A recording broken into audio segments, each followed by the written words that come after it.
Vanakkam. Today, I'm going to take up another portion of export of goods and services and FMA part 3. And this is with specific reference to EDF, that is export declaration form and soft tax procedures. And this is a very important area wherein you have to file the forms, what are the procedures that you have to do it. And I want to start with the disclaimer saying that the views expressed in this program are my views only. The viewers and members are requested to read FEMA 1999 to arrive at their views and opinion.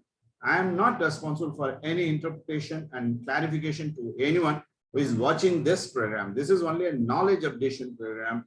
And with this, I want to start today's presentation, that is EDF and soft tax procedures under FEMA. This is a very important thing. This you have to have during export of goods and services. Actually, EDF means it is export declaration forms. And soft tax means it's a form submitted by the software exporters to the appropriate authorities.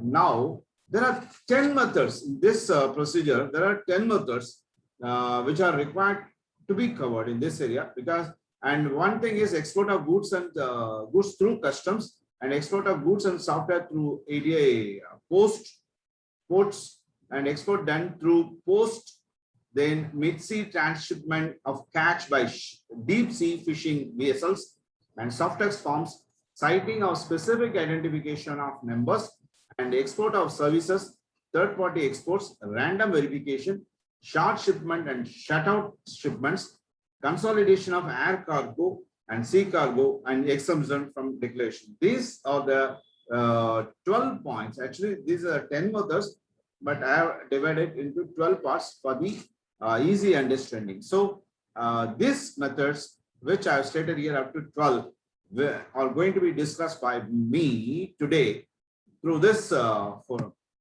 And now I am going to discuss about the export of goods through customs port. So it's a customs port. So you are going to export the goods. So EDF means export declaration form has to be submitted by the exporter at national electronic data interchange in 2 copies to customs. So that means the exporters, he has to prepare 2 copies of EDF, and on submission of the 2 copies, the customs certify the value declared and give you a serial running serial number on the 2 copies. So that means regular is a serial number. You may be given one number, I may be given one number. So customs, they certify that the value declared, this is the value declared in the EDF, and the customs, they are giving serial number, and original is retained by the customs. You have submitted 2 copies, original is being written by the customs, and they are in turn, they have to transmit this to Reserve Bank of India, and duplicate copy is being given to the exporter. The exporter, he will use it at the time of shipment of goods, that is at the time when he export the goods, he has to submit this duplicate copy, because original copy has already been given to the customs, and the duplicate copy has to be given to the customs, who in turn verify, and after verification they will hand over the duplicate copy to the duplicate of EDF to the exporter for negotiation. So our collection of them. So it's a very simple.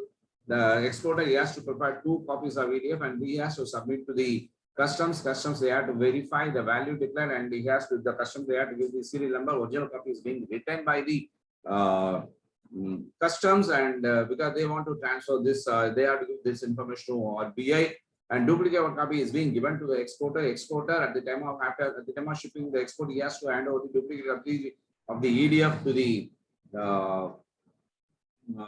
customs, and customs after verification, they return the duplicate copy to the exporter. Then after shipment, then this EDF copy has to be handed to the authorized dealers for negotiation or collection of the bills. This is what I want to say, and this submission, which they has to give to the authorized dealer, it has to be done within 21 days from the date of export. And this exporter, he has to hand over the shipping documents, extra invoice copy of EDF to authorized dealers who has been mentioned in the EDF. So in the EDF, he has to mention the authorized dealer to which bank they are going to take the transaction. So Here 21 days is very much important from the date of export. It is not from the date of export, he has to hand over.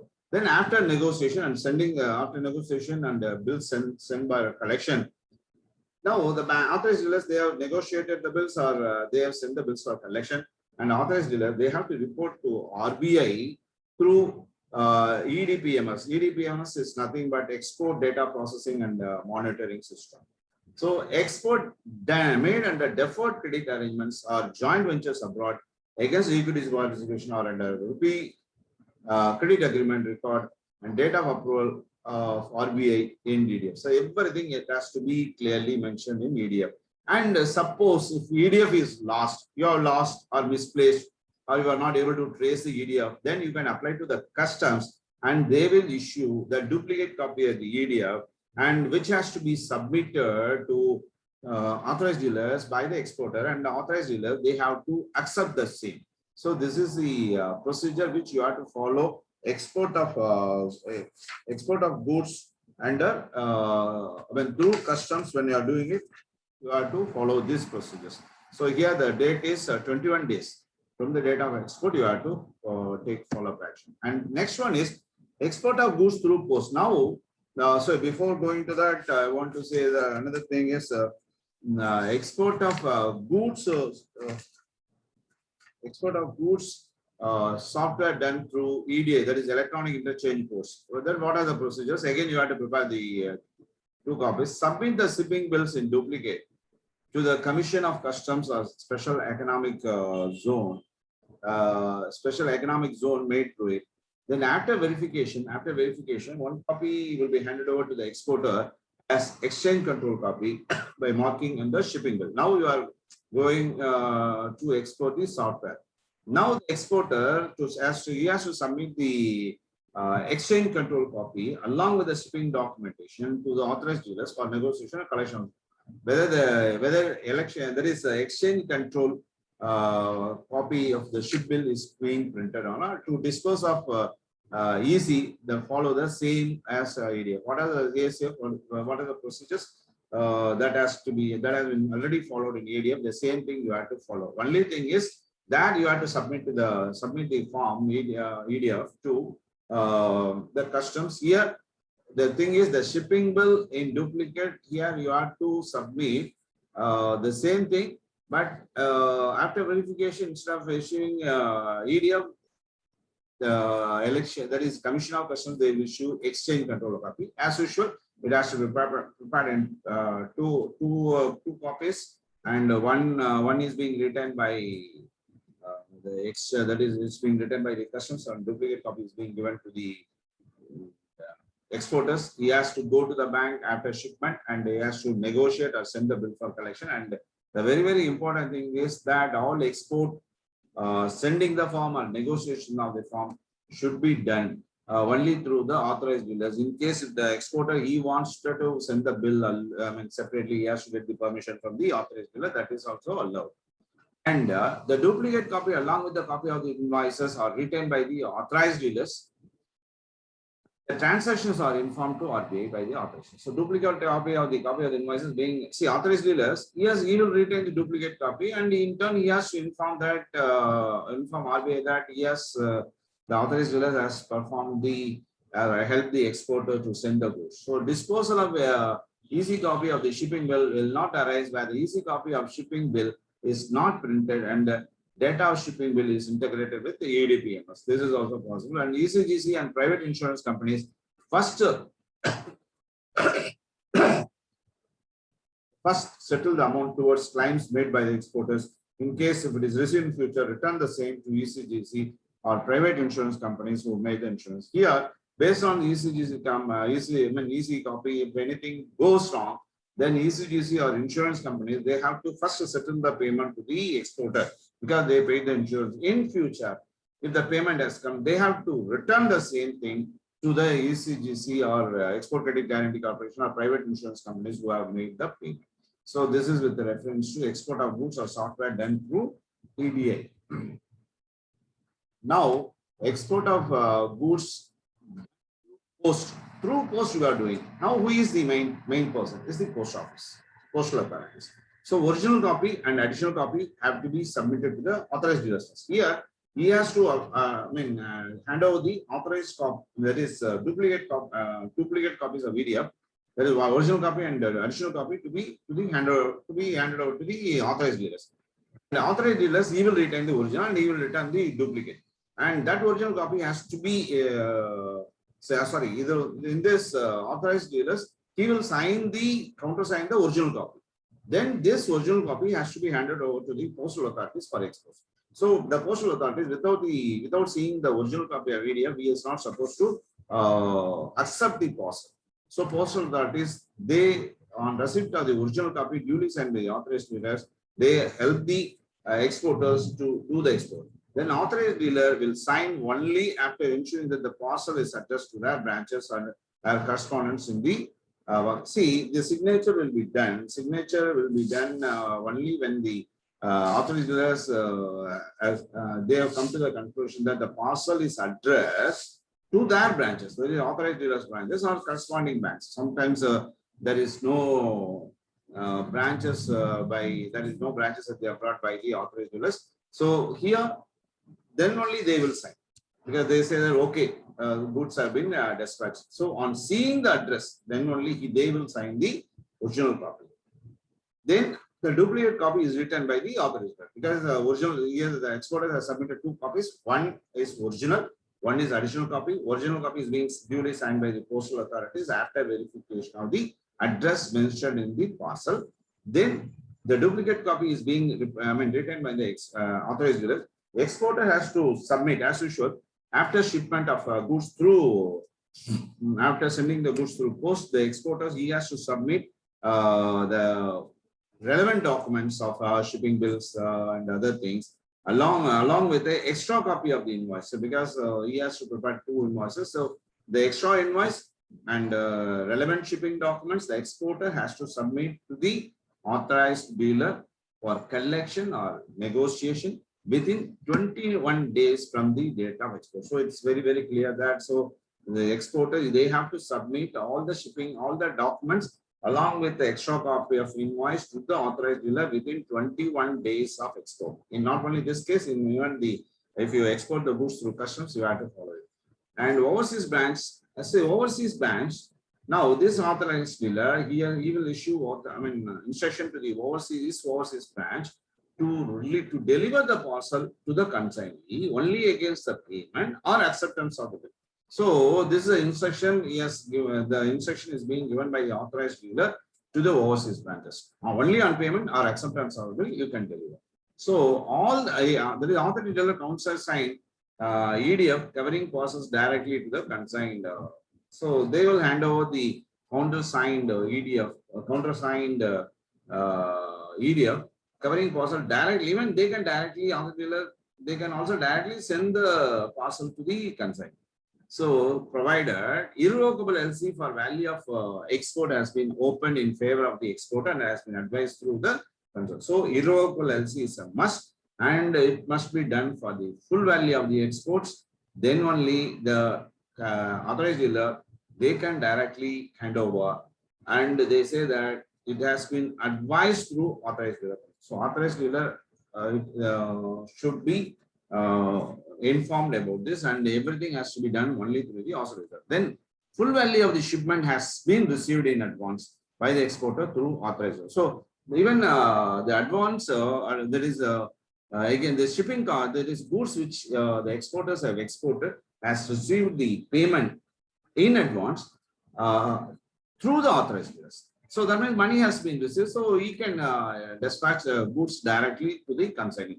Then authorized dealer, suppose if the authorized dealer has satisfied that, okay, this customer is very good, so he can send the goods on the verification of track record of exporter. So this is the three conditions which the authorized dealers have to follow. If the authorized dealer countersign the EDF covering the process directly and sending the parcel directly to the consignee, consignee mentioned the EDF. Any alteration in the name and address of the consignee. Suppose if there is any name alteration or if there is any address of the consignee in the EDF form, then that has to be done only with the approval of the authorized dealer, and the authorized dealer, he must authenticate that transaction. And next transaction is the mid-sea transshipment of by deep-sea fishing vessels. So that means through the water territory also you can do the export. You have caught some fish, so you can in the mid-sea also you can tranship the goods to the other boats. So it's a deep sea fishing in outside the territorial limit. So outside the territorial limit of India, you can do the thing, but it is if it goes outside the territorial limit, it's an international water level.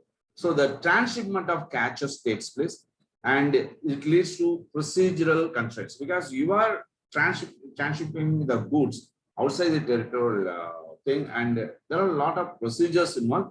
But here, the transshipment by Indian-owned vessel, as per the Ministry of Agriculture of Government of India, EDF to be done by the exporter. Here, the transshipment is being done by the exporter through the vessels owned by him, and all the norms of Ministry of Agriculture of Government of India has to be followed by the exporter. So through this transshipment is possible. Now, this exporter, he has to prepare the EDF, export declaration form, and after handing over the same, then the EDF has to be countersigned by the master of the vessel in lieu of customs certificate, because there is no customs department in the middle of the sea.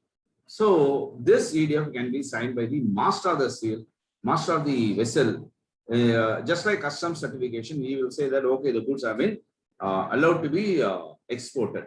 And in that EDF form, catch, what is the total catch of fish or any other sea animal, sea items, quantity, export value, date of shipment, everything should be clearly mentioned. And transfer of catch. Today you would have got the catch, and tomorrow you would have transferred what the date on which you are transferring the catch, and it has to be duly certified by duly supported by a certificate issued from an international cargo surveyor. So that means in the cargo, there is the master, he has to get a certificate, and he has to get a certificate from the international cargo survey. So okay, the value is correct because he has to get the certificate. Bill of lading and receipt of transshipment into EDF number. Bill of lading and transshipment of EDF, that is transshipment of goods include EDF number. So EDF should be clearly. So it's very, very simple. So out of border, you can do the export of catching, and this the exporter, he has to prepare EDF. Next thing is the vessel should be approved as per the norms of Ministry of Agriculture of Government of India, and EDF, this EDF form has to be handed over to the master of vessel, who will countersign that this is the value of the cash that they are doing it, and this is done by the master of the vessels as per in lieu of customs certification, because there is no customs authorities in the middle of the sea. And in this EDF, they will clearly mention the catch, quantity, export value, etc. And that EDF form should be properly numbered. This is with reference to this one. And the next one is prescribed period of realization. Okay, you are send the catch, the amount will come. So in that EDF, it should be clearly mentioned that prescribed realization and repatriation, everything has to be clearly mentioned. And EDF, both original and duplicate, indicate the number and date of letter permitted. So this is a clear thing. When you are doing catching export, there is a you have to get the permission from the Ministry of Agriculture. So you have to prepare EDF in duplicate. In that EDF form should indicate the date and the data permission given by the Ministry of Agriculture. This EDF which the exporter has prepared in duplicate, he has to submit the same to the customs department. And original, as usual, original will be written by the customs for capturing the data, because they have to mention that these goods have been sent in, and they have to clearly mention the same thing in customs electronic data interchange.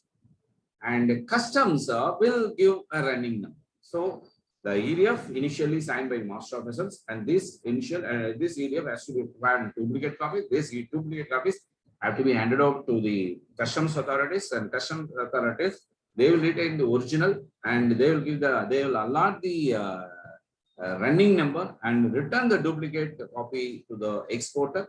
As usual, the exporter on receipt of the duplicate copy, they will submit all the details of shipping documents and other extra preparation, extra invoice to the authorized dealers for negotiation or collection. So this is a very, very simple thing. So in overall, I can say that submit in duplicate, and one will be written by the customs or the person who has, who has signed the EDF countersign, and duplicate copy will be handed over to the exporter. After shipment, at the time of shipment, this has to be produced to the customs authorities, and after shipment, that is from the date of export, 21 days, this EDF as EDF duplicate copy has to be handed over to the authorized dealers for collection or negotiation. So regular thing. Now I am going to discuss about the Softex forms. So Softex exporters file a single as well as Softex form in Excel format in duplicate to the appropriate authority. So that means they can prepare even in single form also they can prepare, and in multiple, in a bulk also they will prepare. But this in duplicate they have to prepare, and the same thing has to be submitted to the appropriate authorities. The appropriate authorities are software STPI, that is Software Technology Park of India, or SEZ, who in turn they will submit the information to RBI. And the exporter provide information about all the invoices. So he has to submit all the invoices because they are doing the software export. So all the invoices, including one lesser than 25,000 US dollars. Even whatever be the amount, they have to provide all the information about the invoices. And STI, that is Software Technology Park of India or Special Economic Zone, retain the original copy and hand over the duplicate copy to the exporter. Then RBI will generate the EDF form number and Softex number, and manual allotment is dispensed with because of this allotment of this. So RBI has to generate. It is not the STPA or SEZ. They have to prepare the number. It is RBI. They have to prepare the Softex, that is EDF number, EDF form number.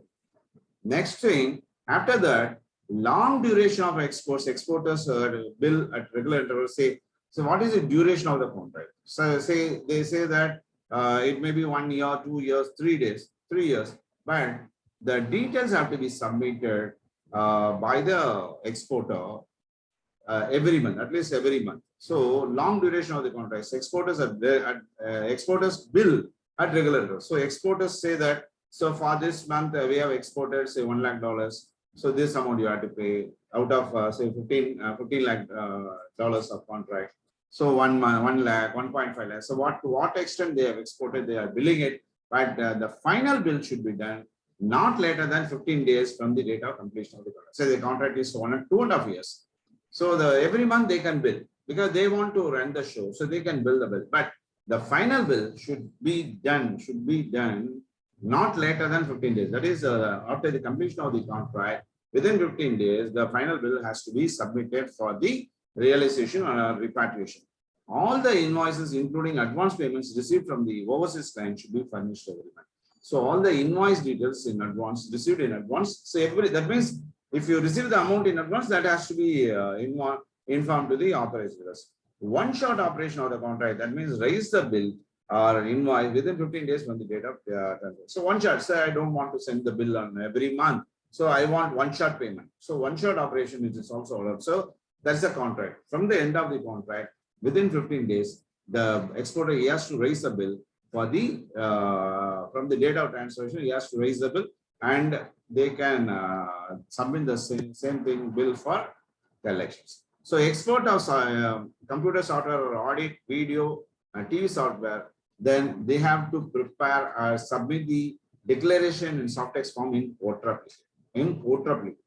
and submit this to the designated official concerned of Government of India at the STPA or EPZ or FTZ or SEZ for valuation certificate. So the exporter, after exporting software, and they have to prepare the Softex form in 4, that is in 4 copies in OTRAP, and they have to submit this to the designated officials for the certification.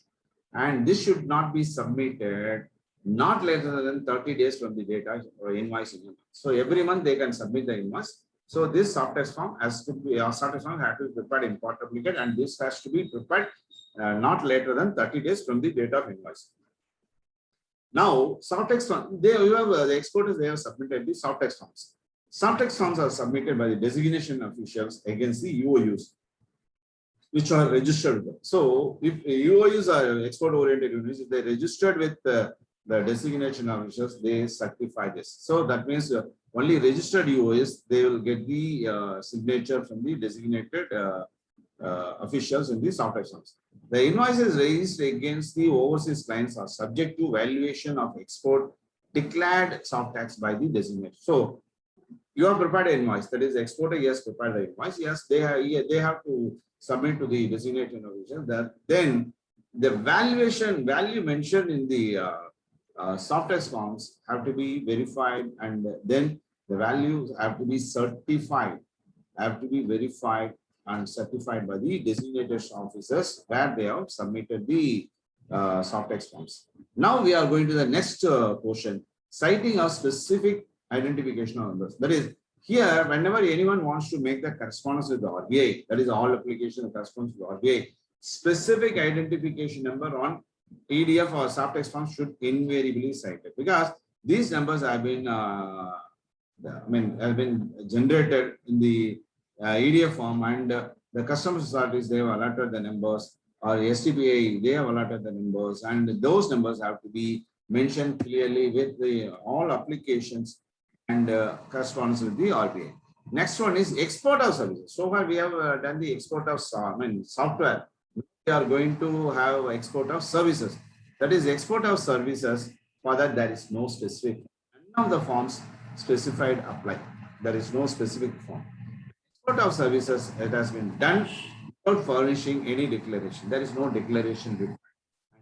An exporter is liable to realize the foreign exchange which become due or accrue, repatriate the same to India as per the provisions and regulations. It's very, very simple. If you do the export of anything, it is a responsibility of the exporter. He has to bring the full value of the goods exported. Just like that, full value of the services exported, it is the duty of the exporter. They have to bring the money that has arisen due to the service incurred. So that means repatriation of the money is the sole responsibility of the exporter, and this has to be brought into India as per the provisions and regulations and applicable. Now, there's a third-party process.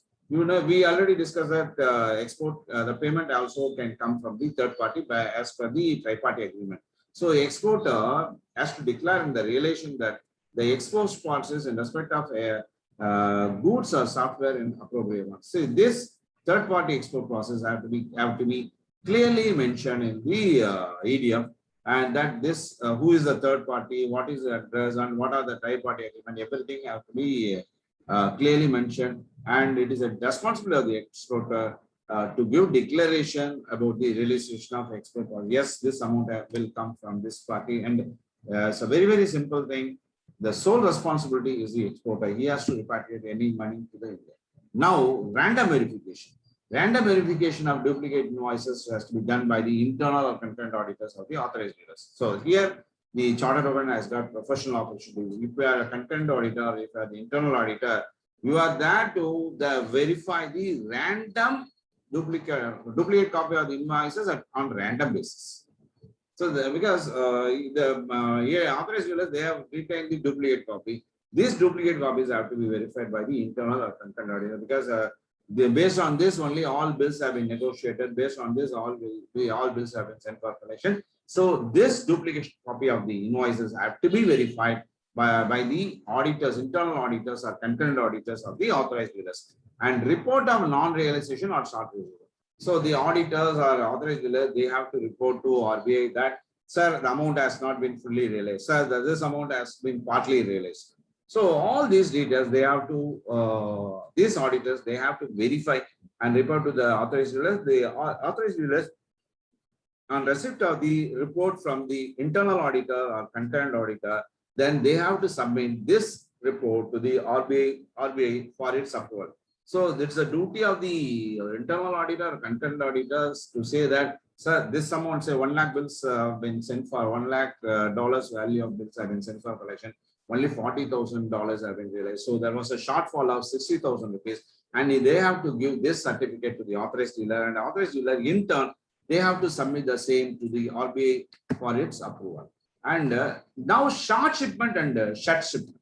What is a short shipment? See, in the export declaration form, you say that this much of goods we are exporting it, but suddenly due to some other reason, we are not able to ship the full goods. That's a short shipment. And if there is any short shipment, and that has to be informed to the AD, that is authorized dealers, they have to inform. So here, short shipment is made when compared to ADF, and here exporter has to inform the same to the customs. So the exporters is the responsibility of the exporter. He has to inform to the customs as well as to the authorized dealers. In case of delay in getting the short shipment certificate, suppose if it is if the customer is not able to get the short shipment certificate from the customs due to some various reasons, the exporter can give a declaration to authorized dealers, because authorized dealers are the persons responsible for the export or the responsible for the collection of negotiation of bills. So they have to give self-declaration that after receipt of the same, we will produce the same to the authorized dealers. So short shipment is that, then the exporter has to report to the customs. The customs, they will issue the short shipment certificate. This short shipment certificate has to be produced to the authorized dealers. And if there is a delay in receipt of the short shipment certificate from the customs, then the exporter can give the declaration that on receipt of the same, we will produce the same to you.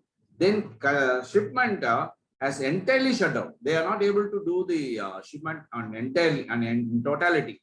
And the delay is there in making arrangement to reach. Suppose due to some difficulties, they are not able to do the export in full. So they totally stop the shipment. So that is exporters, they have to make the reship arrangement. And for this, they have to inform customs authorities that, sir, ADF I have prepared for this ship, but due to shutout, that is, we are not able to move the goods because of the following reasons. We are arranging for some other things. Then this information has to be passed on by the exporter to the customs. And that's a prescribed form, and then that has to be submitted in duplicate. And customs, after verification, they will forward this notice, the notice with the ADF to RBI after verification. So customs authorities, they have to inform the RBI that there was no shipment against this ADF. So it is a duty of the customs. They have to forward the report to the RBI. And now after reshipment, after arranging the reship, once again a fresh ADF form has to be prepared. ADF forms have to be prepared, and as usual, it has to be serially numbered. So short shipment means instead of 100 quantities, you have shifted only 40 quantities. So this information, the exporter, he has to inform to the customs. Customs in turn, they will issue the short shipment certificate. And this has to be, this copy has to be handed over to the authorized. This is one. And shut out, that means we are not able to move the goods at all. So that also the exporter has to inform to the customs. Then after verification, the same has to be informed by the customs, the RBI that no goods have been exported. And if the exporter wants to export, then they will issue the fresh ADF form for the fresh shipment. Now, air cargo, consolidation of air cargos.